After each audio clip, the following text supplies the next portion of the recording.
Voici la réaction du pasteur Francis Tatou à propos du remariage de Marcello Tunasi. Quelques mois seulement après le départ de son épouse, Maman Blanche, Marcello Tunasi songe déjà à se remarier. À ce sujet qui a fait couler beaucoup d'encre et de salive, le pasteur Francis Tatou a donné son point de vue.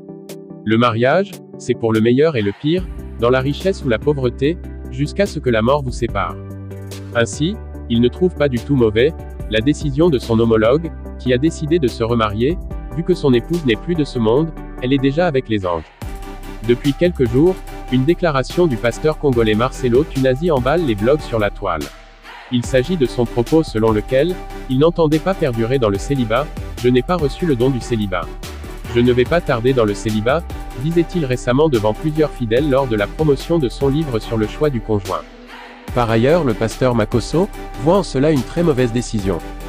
Le pasteur Marcello Tunasi que nous avons soutenu, pour qui nous avons pleuré du départ de Maman Blanche, nous apprenons que même pas 3 mois après que le pasteur Marcello parle de remariage, que lui n'a pas reçu un don du célibat, déplore-t-il. Pour Makosso, il y a de quoi douter de l'amour qu'il prétendait porter à sa défunte épouse. Le pasteur Marcello a-t-il vraiment aimé Maman Blanche? Le pasteur Marcello est-il conscient de la douleur et de la souffrance de ses enfants, interroge-t-il. Toutefois, le père de la marmaille a tenu à lever l'équivoque et trouver des circonstances atténuantes au pasteur Tunasi car pour lui, il n'a jamais indiqué de date de son remariage. La phrase polémique « Je ne vais pas tarder » n'étant pas forcément synonyme de « vite se remarier ».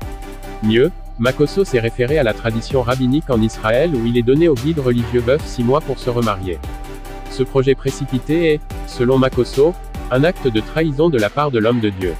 C'était un devoir pour lui, a-t-il dit, de dire, sans pitié, et, sans gants, les travers de son homologue dont les compatriotes alimentent ce mauvais buzz.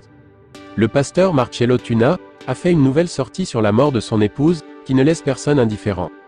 Les gens pensent et croient que, parce que Blanche est morte, je vais changer de message. Non, car je n'ai pas reçu Blanche comme Seigneur et Sauveur. Je n'ai pas été appelé par Blanche, c'était ma femme, ce n'était pas mon Dieu. Et c'est ça, parfois, dans notre nation, même des païens qui ne comprennent rien à l'Église jugent les pasteurs. Toi, qu'as-tu fait dans ta vie? Qu'as-tu gagné?